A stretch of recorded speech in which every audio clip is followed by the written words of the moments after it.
Welcome to the Q's Militia Podcast with those two unapologetically biased, orange-blooded homers, Sean and Joe. What's up, Q's Nation? Thanks for tuning in to the Q's Militia Podcast with Sean and Joe. If you like it, please share it. The universal handle for the socials is at Q's Militia. Go there, join the militia. We are the only Syracuse sports podcast centered around giving you, the fans, a platform. So welcome once again. We got some off-season news for you. Lacrosse ends on a sour note. Actually caught me quite a bit by surprise. Football, little football news. The primetime game schedule was announced, and basketball got some news with Brissett and Battle. Mostly with Brissett there. And the final recruiting rankings came out. There were some rule changes, and Syracuse basketball is going to take a trip to Italy. We'll talk a little bit about that. But first, look, here's the deal. Summertime. It's summertime, and if it ever stops raining in Syracuse and you decide to go to a concert or something, I have the perfect thing for you. I got the perfect thing for you. SeatGeek is a new network sponsor for Armchair All-Americans. And what they do is when you go to their website, you type in what you want to see or where you want to go, what game you want to see, or even Broadway shows, and you type that in, and what it does is it scans the web for you, and what it'll do is it'll rate what it finds on ticket prices 0 to 10, and it lets you know whether you're getting the best bang for your buck by giving you markers. A green dot, that's a great deal. A yellow dot, that's a decent deal. And a red dot, that is not a good deal. No go. No, don't bite on the red. Don't bite on the red. Use promo code ACAA at checkout to receive $20 off your first purchase. That's two free beers or a couple sodas at the stadium or wherever you go. Okay. So what are you waiting for? That's promo code ACAA for $20 off your first purchase. SeatGeek, Life's and Events, and we have the tickets. So let's see. Yeah. Lacrosse, man, I'm a little upset about the lacrosse. I was really upset during the game because, I mean, we just watched the ACC tournament. It was like 3 weeks in between, so it's like, geez. You know, well, I guess we were out so early. I guess the conference championships lasted that long. We were just done so quick. But the two games very similar. In the NCAA tournament game, just lack of possessions. Joe, I mean, you watched it in the fourth quarter. They were up. They were up 12-8 towards the end of the third quarter, and then something like that. Yeah, and then I think they scored their last goal with like 3:31 to go in the third quarter. Well, they scored one with 20 seconds to go, but which was null and void basically. It was just trying to close the gap there, but they couldn't win a face-off. No, that was frustrating. That's always frustrating. And that was it. That was the story there. And with lacrosse, and we've talked about it, one of the best things about that sport is if you score, you can get the ball back. And that's what North Carolina did to us, and that's what Loyola did. So it was, again, you said frustrating because in the beginning of the year we were kind of up and down, didn't know what we were going to get.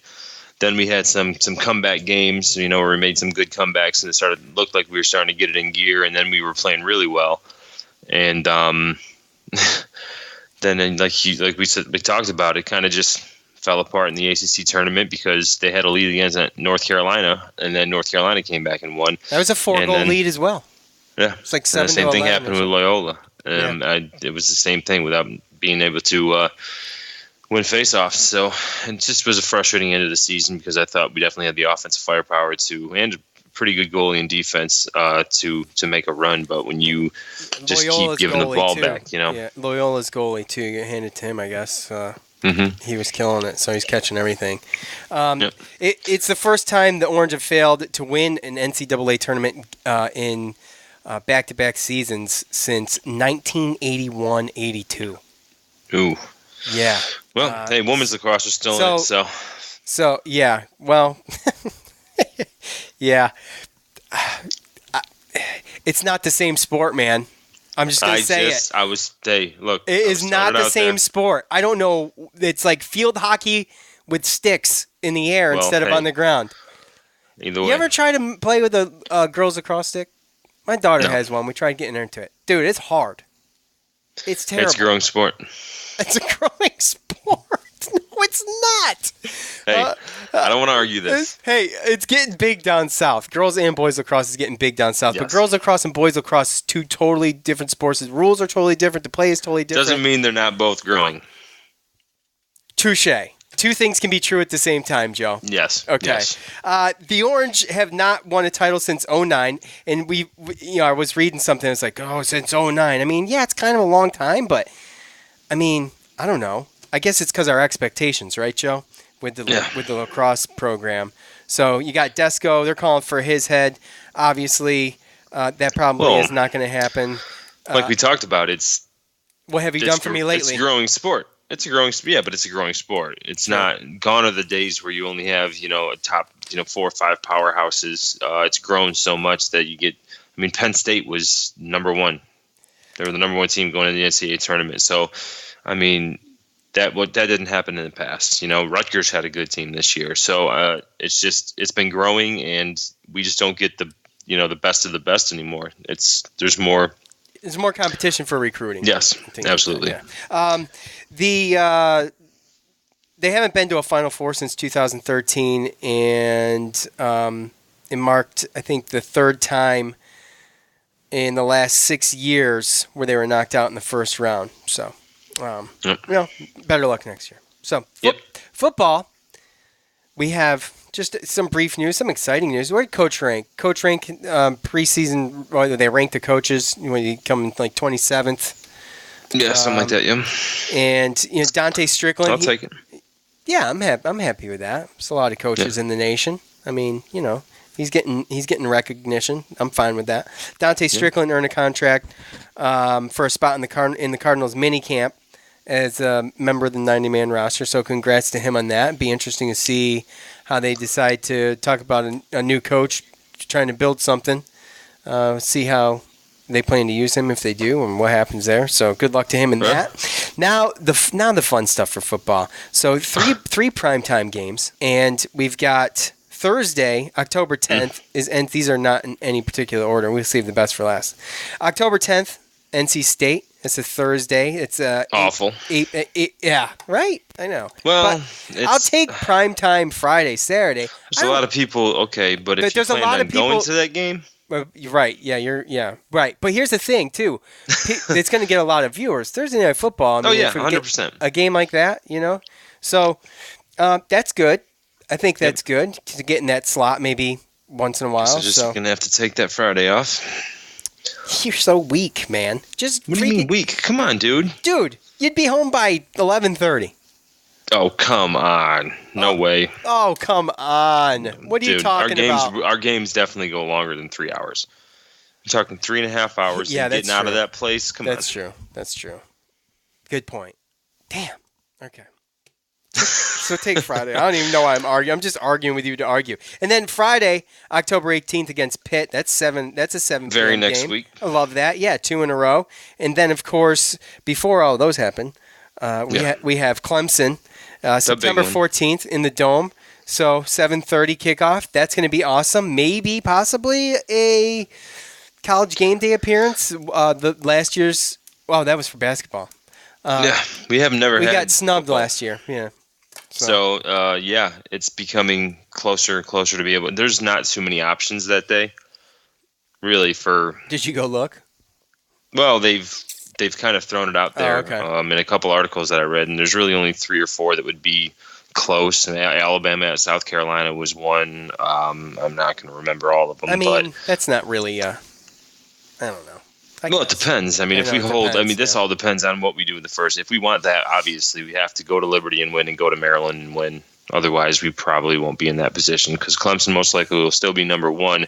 I think right now, going into the season, I think we're ranked like 22nd, I think, in the way too early preseason polls. Right. So, right. But if we're ranked, I can't imagine that if we're not preseason ranked, then we'll be right outside of it. If we win our first 2 games on the road, we most likely will play our way into it. So it'd be 2 ranked opponents with Clemson coming in with our last 2 years of the history of our matchup. I think that's a perfect situation. And usually those college game day, they go to places that have those primetime slots. So sure some of these other matchups that some people are thinking about might get eliminated once some of these times get announced. So yeah, well, to be determined, man. Either way, still. I mean, it's great to have something like that, the recognition and just the whole aura of it, and being in Syracuse and everything. It's homecoming. It's homecoming. It's the first home game. Yep. So that would be awesome. It would be huge. Retiring Tim Green's jersey at halftime. Oh, are they? Oh, okay. Yep. Well, that's cool. All right. Basketball. Now there was a bunch of basketball news, kinda. I mean, well, we can make a show out of it, I suppose. Just little tidbits. So, Andre Jackson, he was ranked 38th in ESPN's top 100 prospects in the class of 2020. He was on the Albany City Rocks team, and he was teammates with Joe Girard. So, those two know each other. I mean, he's a top recruit. We're talking... let's see. Right now, he's so did 30. Isaiah Stewart. Yeah, I know. Exactly. Well, you can poo-poo that because that means absolutely nothing. You're right.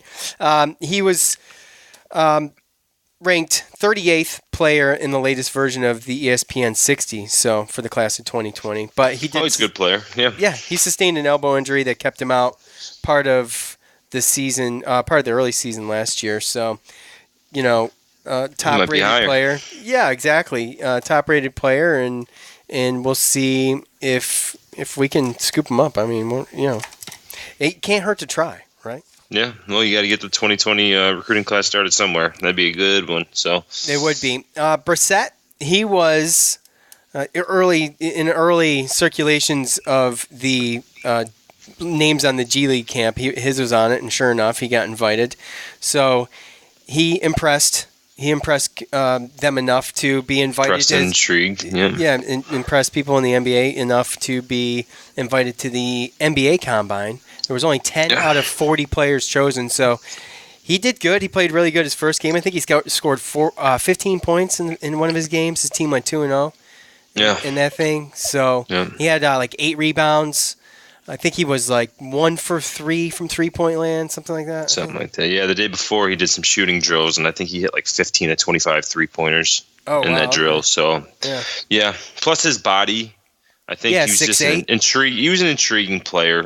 There's probably a lot of guys that they saw enough of, Yeah. So, but some guys that they probably wanted to see more of. Battle didn't make it because he was there last year, and they kind of got a gauge probably on where he's at. So, yeah. Well, they do got a gauge, but Battle's going to do what Battle's going to do. Well, there was reports today that he's got workouts with 15 teams, I think, lined up according to his dad. Oh, Battle, yeah. But they had the preliminary. They had the first day combine, and they had some measurables from Brissett.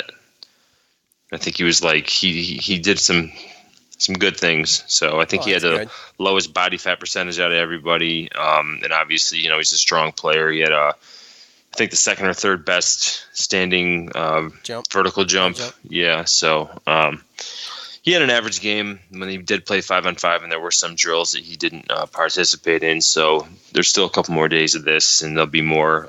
But yeah.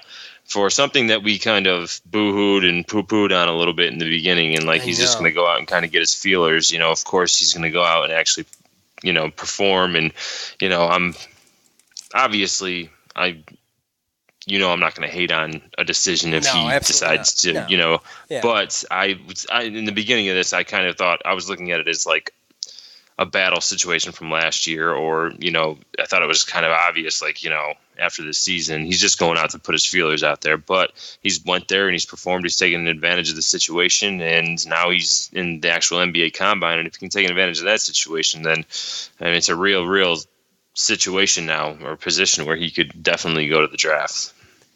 Yeah, it is. And it became a lot more real. It became a lot more real. Yeah, I mean, I guess he's just going to have to look at, listen to the experts and see where he might land. But,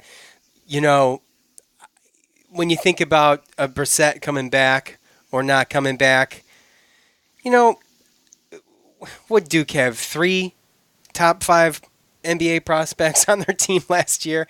One guy's not going to make a team. It would be nice to have him back, but it's not a make or break. And I felt the same way about Tyus last year. So, Well, I mean, we've kind of gotten used to this, Syracuse fans, right? After a couple years, you got Malachi Richardson, Tyler Lydon, Tyler Ennis, Michael Carter-Williams, Deion Waiters, these guys. We're at the point now where, I'm used to it at this point. Yeah, like you said, it's about weighing the game now. Oh, yeah, it's about weighing his options and seeing if he wants to do what Battle did, come back, get his degree, take summer classes, work hard over next season, get his degree, and then leave. Give it one more hurrah. And he'll get professional advice. He's not just, he's gonna have people are gonna tell him, hey, go. Maybe you got a lot of potential. I'd go back to college one more year.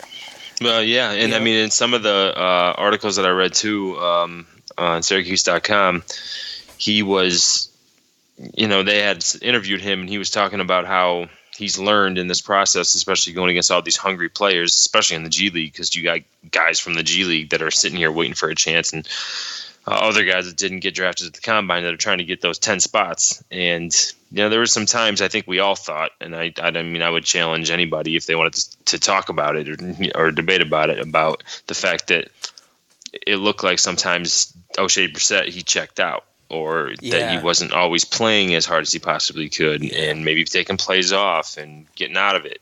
And he definitely wasn't the same player from his freshman season. It definitely wasn't, and that's why we thought the way we thought, and that's why our opinion was formulated the way it was. Well, my whole thought process of him was he just looked hungrier his freshman year, and his sophomore year it looked like sometimes he was a little bit more out of sorts for some reason. I don't know if he was in his head or I don't really have an answer for it, but when he was in the game, focused, going hard, he usually always played pretty well.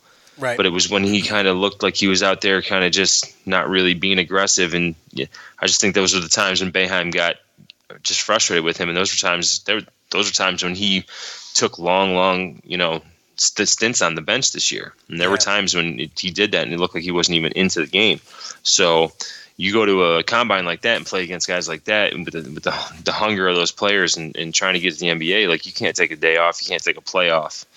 Can't take a minute off, and he's learned that, and he talked about that was one thing that he did learn, and if he comes back to Syracuse, that's something he's going to try to come back and instill in the team and try to be a better leader and stuff like that, and I think that's something that we've sorely missed. Oh, so we have no leadership, and it's like everybody's afraid to take the reins of that team for the past few years. So and hearing that, and if he could take the hunger out of this experience and bring it back and him be hungry and actually show the team and be that leader, man, that'd be a nice season to look forward to next year. But again, if he takes advantage of his situation and a team wants to draft him, he's gonna be gone.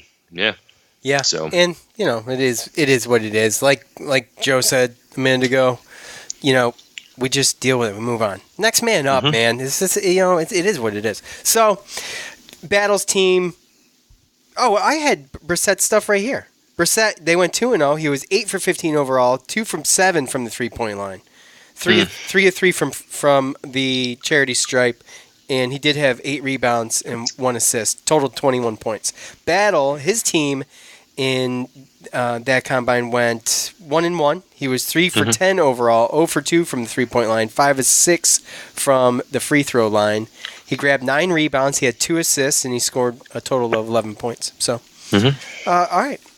All right, before we get into the final recruiting rankings for basketball, I'm going to tell you about MyBookie. Everybody who's listening, you guys know about MyBookie. I've used it. Joe's used it. I wouldn't recommend it to you if I thought it wasn't a good company. They have fast payouts, and that's why I'm urging you to make your way over there. You win. They pay. They have in-game live betting and the most rewarding player perks in the business. And for all you fancy guys and gals out there, you can even bet the over-under on how many fantasy points a player will score each game. Join now, and MyBookie will match your deposit dollar for dollar. Use promo code CUES25 to activate that offer. Visit MyBookie online today. That's MyBookie. And don't forget to use the promo code CUES25 when creating your account to claim up to $1,000 in free play. You play, you win, you get paid. Dollar for dollar. I mean, check the rollovers. Dollar. Check the rollovers. It's not for everybody. So do your research. If you don't do online betting or never have, I would check it out. But they're all kind of the same. So if you're going to do it, go with MyBookie.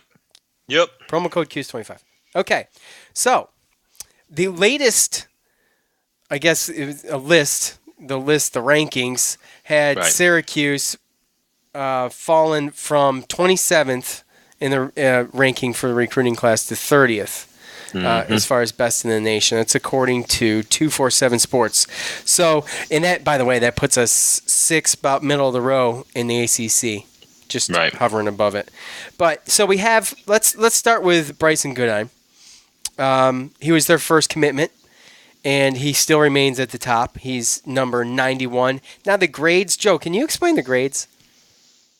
As far as the grade, I don't understand. What is it based on? It's just the athleticism, just everything combined. That's his grade, 96. Well, essentially, all these recruiting services, they have their own criteria and how they scout these people, or players, I should say. And depending on, you can go to a certain site if you like one or if you have one over another, but then there's also a composite score, which is basically the average of all the major recruiting services. So depending on which way you want to look at it. You can go to a scout.com, 247 Sports, and a bunch of other ones. But if you want the composite, the average, then, you can get that as well. So I think ESPN has grades as well. So it all really just depends on what you prefer. But again, we all know that it's pretty much, a crapshoot. Right. As far as these recruits go, you never really know. He's our only top 100 player according to ESPN, and he's a 96. Now we can go down to John Bolajak, who's, he's a promising guy, I think. Center coming in. He's 450. He's ranked 452, and his grade's an 85. That's why I'm asking.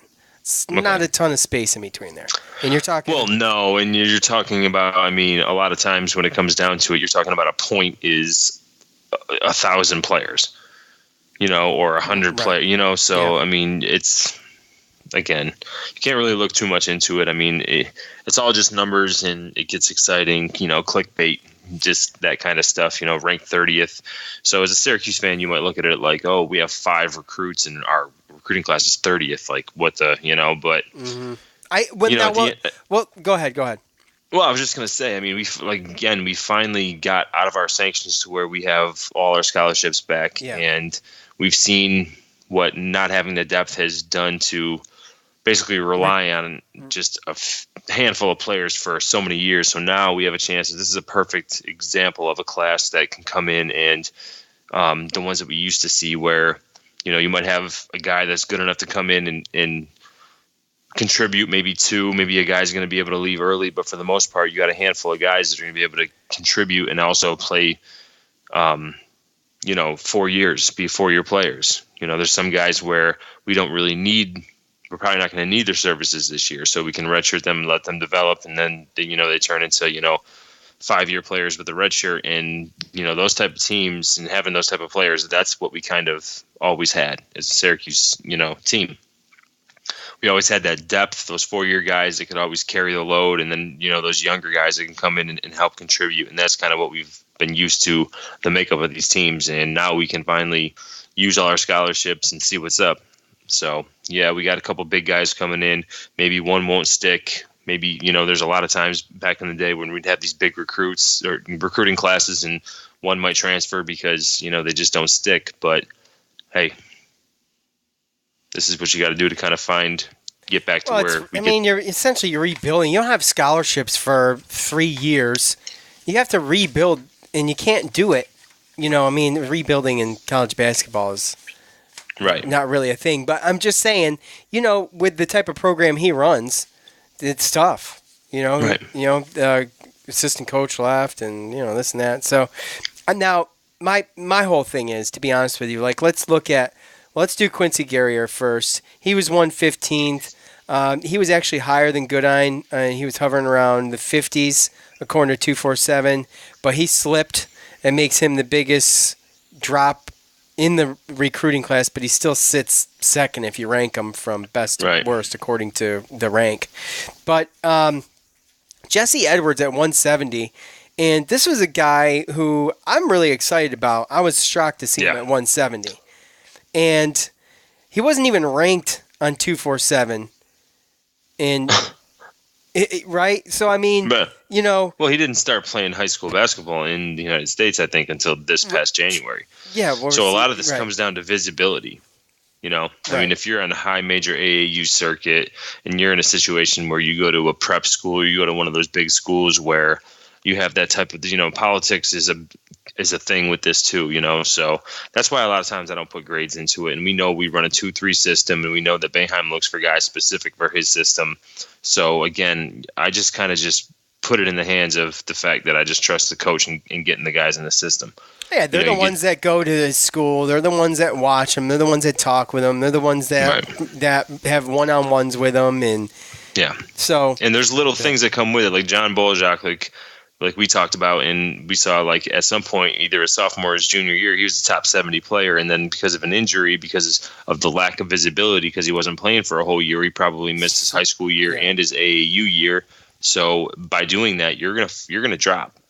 And that just happened. It's just like Jesse Edwards. He didn't go through the AAU circuit. He came in January. I mean, you're talking he's been at 6 months, and he launched all the way to 170. You're talking about a guy that with 2 or 3 years of visibility since sophomore year, if he had that in the States, you're talking about probably a guy that's higher than that. So, and let's not forget about the guys we already got too. Jesse Edwards, I think, is going to be a pleasant surprise. I think, especially being at center, and you know, maybe splitting time with Sidibe or whatever. I don't know, but dude, his footwork and coordination is so something good. we haven't seen in 3+ years. Yes, since Christmas. Yeah, Christmas and Kita. Yeah, right. It's so it's been frustrating down low, and I mean, it really, it stifles the offense, man. It stifles if you can't run pick and rolls and all this stuff. It's the same stuff we talked about. I mean, you know, Chukwu, he's shown flashes. They've shown flashes, but you need a consistency there. Consistency, man. Consistency. It's like Dino Babers' thing. Not occasionally great, but consistently good. It's what you need down there. And so, anyways, Joe Girard, this one shocked me, but I mean, whatever. It's fine. Oh, and I was going to say, let's not forget about the young guys that didn't get a ton of playing time last year, like the Braswells. And, you know, we had the issue with Jalen Carey, but we had the issue with Howard Washington, too. I don't see how that pans out. You know, he was out all year. Right. So, it's going to be exciting, man. You're excited about football. Open season. Yeah. Totally. Especially if Brissett goes too. Well, I'm just going to count on it right now. I think it's a huge bonus. He comes back, and with, you know, what you were talking about with him having motivation to be a leader, that would be just huge. It would be. Yeah. At this point, if he came back, then my expectations would be. I mean, I know. Right now, I have two different expectations depending on what he does at this point. Right. All right. Because I would love to see a hungry, motivated O'Shea Brissett. Because I think he's a fan favorite. I think people want him to do good. They want him to be great, and I don't think we got to really capture. As a freshman, he did great, but it wasn't his peak. And then I think he progressed a little bit, and I think it was a little. I think he was distracted, man. We talked about a couple little things, but at the end of the day, to be able to have him come back as a junior and be able to see him focused and already gone through what he's gone through these past couple weeks, talk about fan favorite, man. Yeah, I know, and he's great, man. I mean, he could have such a great year. He could. He has an opportunity to take the team by the reins and do something special. And put up double-doubles like Billy Owens and Derek Coleman. And get really recognized. Not be that, you know, dominant, but he has that type of talent. He has to know it and do it. Yep. And have that hunger.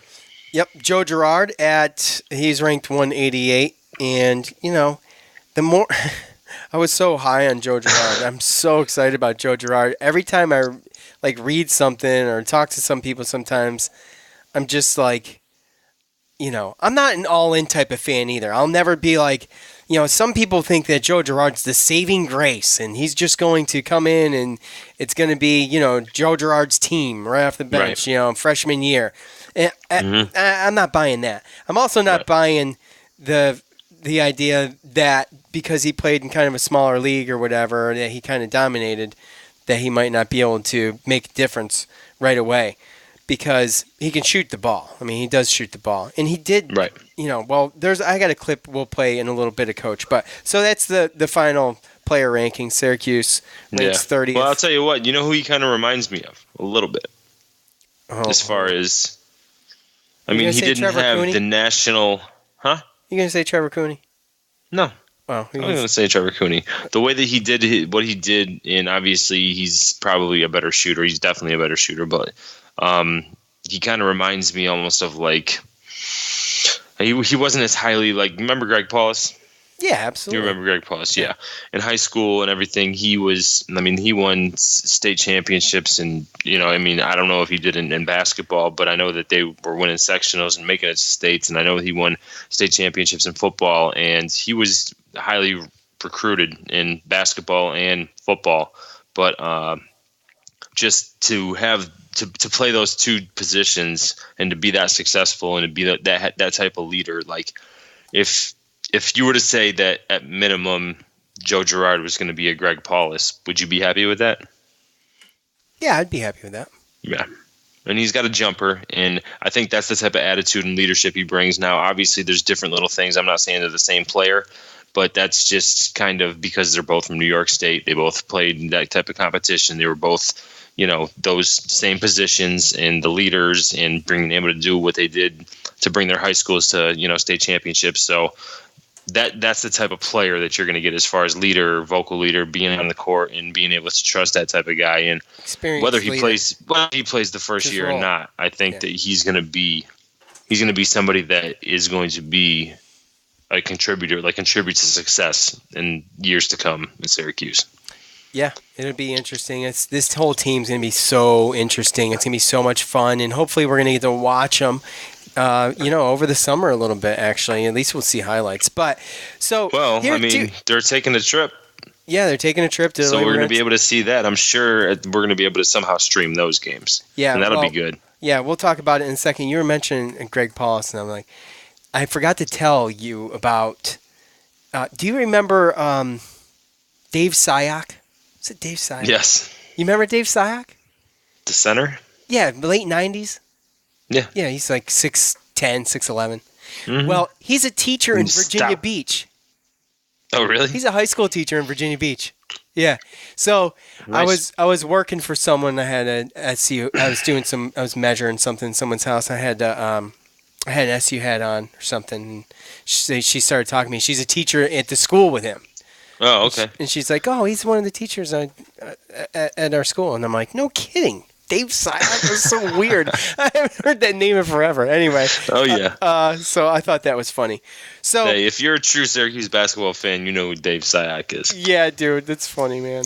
So anyway, we put out. World. Yeah, I know, right? And I was thinking, I was wondering if he was from here, but I never looked.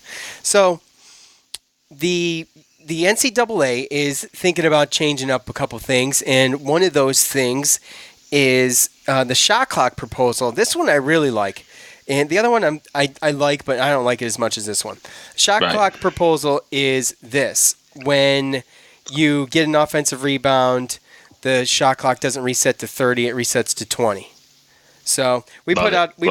Yeah, I love that one. Anything like let's see. Let's go right to Twitter. Let me see if anybody said anything. Sorry about the Twitter, man. I'm just like the off season and the Twitter just is like I let other people do that, the heavy lifting. I'll do the easy stuff during the year. So anyway, we put polls out. So I asked what you thought about that, changing the shot clock from 30 to 20 after an offensive rebound. 13% undecided, 30% don't like it, and 57% say hell yes, bring that on. Yeah. So I thought that number would be higher. So would I, especially if you're a Syracuse fan. I assume that these are all Syracuse fans. Right. You know what I mean? So at Tony Cuse 44, he says he loves anything that speeds up the pace of play and increase scoring. Now let's tackle the insane amount of time replay consumes. Yeah. How about a shot clock? That. How about a shot clock for a replay clock? How about that? A replay clock. Set it at a minute. You got a minute to make that decision. Okay? Yeah. And I don't care how much time's left in the game. But I say that, and then I think, man, definitely don't want to Dude, get screwed either. I say that you have somebody like that's maybe at the actual game that's somewhere in like a box that's got these monitors that can sit here and just look through the replay real quick, because you know what happens is coaches go crazy and they want to do the replay and there's stuff going on and there's a lot of different little things going on that sometimes the refs really can't concentrate and go straight to it. So you put somebody up there to where as soon as immediately you know that it's being reviewed, you got somebody already up there. The refs go up, put on the damn headphones, and somebody else tells you what the hell happened, and boom, boom. And because there's too much distraction going on out there in the court for that stuff to be, and then this guy's got to look at it. This guy's got to look at it. You got fans yelling at you. There's people looking at you. Then you got to bring in the other ref. Like, if you have one person in solitary with these monitors just watching to get the right call, you have those refs go over to the board, put on the headphones, that person tells you the call, kind of just like football. If you would stop talking take a breath for 2 seconds, I was going to tell you. Did you watch any of that football league? What was that football league? Was it the one that was the American Allegiance, AAF or whatever? Yeah, well, anyways, I watched a couple of those games just because it was fun. It was like some big hits and stuff like that. So they had this woman up in the booth, and she went through a replay like by herself and talked it out with people downstairs as she was going through it. Like, it took her no time, man. She was like, look, here's the deal. You got to know the rules, and you got to have one person. You can't have a bunch of people chirping in your ear. You can't have fans throwing stuff at you. That's what I mean. Yeah, there's so much distraction down there. Yeah, I know. So much distraction. So, let's see. Syracuse at Clark Stant says Syracuse would be one of the biggest benefactors of this, along with moving out the 3-point line, which is the other one. He says he loves it. That's me. I agree with that. Yeah, I agree absolutely. With that. At SHRS Sure Sports Mike? I don't know. SHRS PORT Mike. He says no way, punishes the team that bangs the boards and follows their shots. Fundamental part of the game, no chance.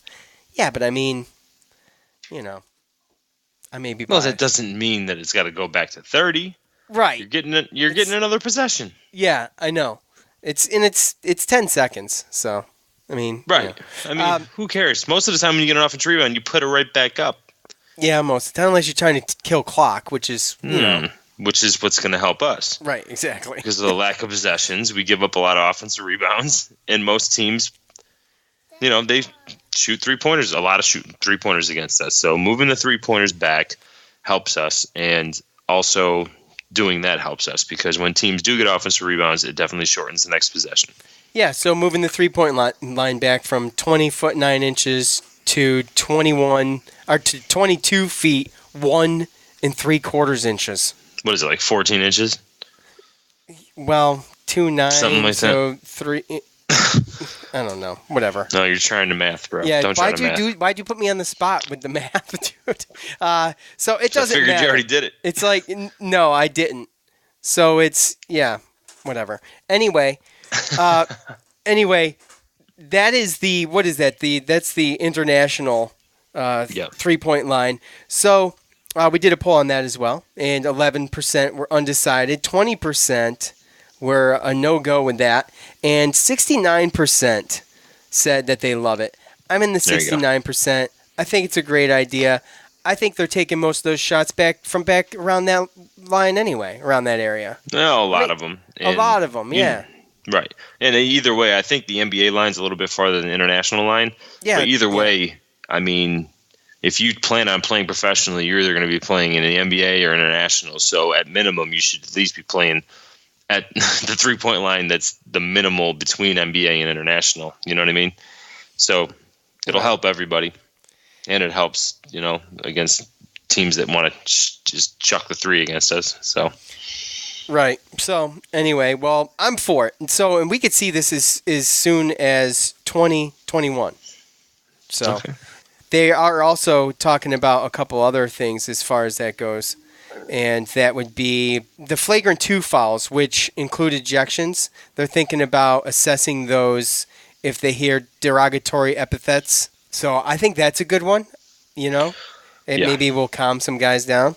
So if you're out there cussing someone out or you're calling someone, derogatory names, which, you hear the mic pick them up in the NFL sometimes. Yeah, there's no place for that. No, there's no place for that. And we were just talking about replay reviews. And how about putting the replay clock on that? Well, now they're going to include, or when they want to propose it to include, basket interference and the goaltending calls in the final 2 minutes of regulation or overtime. So that's like one weird game where we have an issue. No, it was an important game. It was an important game, but it was one game. Happens. Yeah. That's usually what happens. I know. It's usually something weird like that happens, and everyone calls for craziness, and then the NCAA has to look and see if we have to put it in for review. So, hey. Right. So, the last 2 minutes is a crucial part of the game. So, if you get parts like that where it's actually, because I'm pretty sure UCF beats Duke. That's true. That's true. There's a bunch of stuff going on down there, and they're pushing the back and all sorts of stuff. So it's literally where that rule came from. So anyway, that'll be fun. We'll see what happens. But here's another thing. One more football story, or basketball story, and then we'll let you guys go. So they're going to take a trip to Italy, and I'm going to play coach here in a second, but this is what we were talking about. I'm sure they're going to stream these games. It's going to be a little sneak peek into Syracuse basketball early over the summer. And, if there's anything to be excited about, it's that, in my opinion. Right. I'm just going to say. Well, yeah. So, dude, that's how you grow a team. Right. You're going to go to another country with just you as a team, and you're going to play against, I'm assuming, some type of maybe, scrimmage against some type of professional team or something like that. Maybe collegiate teams over there. I don't know. But either way, when you go out there, you're kind of out of whack, and all you have is your team. So that's where you get bonding, and that's where you get that extra work. So Brandon Trish, by the way, killing it over there in the Italian league. So, well, Coach was on a show, MSG. And it was co-hosted at the time, I think, just temporarily by none other than John Wallace. And so here's Coach. Coach, a big summer for you guys. You're taking the crew over to Italy. Tell us about that and how that's going to go for you. Well, we try to go overseas when we have a young team. We have 5 freshmen coming in, 5 sophomores, and 3 juniors, no seniors. So we're losing a lot of veteran firepower this year. So I think for these young guys to be able to have 10 practices, play 4 games in Italy, and then, you get to eat a lot of good food over there, too. So I think we're all looking forward to the trip. We're going to great cities, Florence and Venice and Lake Como, and then down and finish in Rome. So it's a great trip, and I think it'll be a really good basketball experience. Normally, when we go on a foreign trip, we have great years. That extra time does help. Well, Joe is a tremendous player. He's a player of the year in the state. He led his team to the state championship in basketball and in football. He's a tremendous competitor. But he has an adjustment. He's coming from a smaller league, but he's an unbelievable competitor and shooter. And we need shooting. I think he'll be able to help us right away. We think we have 5 freshmen that can help us. We have 2 6'11" kids and a 6'7" and 2 guards. So we think our freshmen are going to help us. We got a really good sophomore class and a couple really good juniors. So I like the makeup of our team. We kind of struggled a little bit up and down the last 2 years, but I think this team has a chance to be really good. And just a question of our backcourt will be freshmen and sophomores, and to see how they adjust to college basketball. That's going to be the big one, I guess. Yeah. Those younger guys adjusting. We saw the adjustments with Buddy Boeheim, though, over the course of last year. I thought he did good until the heat was really turned up. But he had his moments, though, and a player like him, he's going to be coming in a sophomore, and he'll be able to teach those young guys a lot in the pace of the game. So, yeah, well, traditionally, they talk about, coaching and experienced guard play. when it comes to being able to lead your team deep into tournaments and stuff like that. So obviously we don't have that going for us this year, and that is going to be the big question. But doing a trip like that can do nothing but help. And again, we talked about it. There's really not going to be too many locked up starting spots. There's going to be competition, a lot of young players, like Boeheim said. So, at the end of the day, this trip is going to help. And again, it's going to be exciting. It's going to help, but the thing about it is getting some kind of continuity. Right. All these young players coming in and having some kind of, some live action play with all of them and getting to know one another. That's where I think a lot of it. No, dude. I mean, leave your egos at the door. Exactly. And I mean, I think we have a lot of guys that are like that are humble, that don't mind. I mean, Joe Girard's a perfect example if he can come in and help. But I mean, he is a great shooter. But you could see the difference of if you were to look at his stats at the Albany City AAU team compared to his stats in Glens Falls. I mean, he was a chameleon as far as being able to step up and play his role. He knew what he had to do in Glens Falls, But then he went to AAU and played against a lot of talented players, and he knew what he had to do there, and he did it very well. So a player like that, I mean, and, Buddy Boeheim has been a guy that's done that. So Dolce, we've had a lot of selfless players, and that's only going to help. Yeah, obviously. And the last time that we did do one of these trips was, I think, 2013. We went to Canada, not that far. It's a little bit of a different trip, but that was Tyler Ennis coming in as a true freshman, and that seemed to work out pretty well. I mean, the NCAA tournament was a little bit of a disappointment, losing to Dayton in the second round, but that was one of the more exciting seasons we've had since we won the national championship with Carmelo Anthony. Right. Starting. I mean, we start 25-0, 28-6, 28-6, 14-4 in the ACC with a 3 seed. I mean, that was. Yeah, you just lost to. You got upset. that Pittsburgh buzzer beater. Yeah.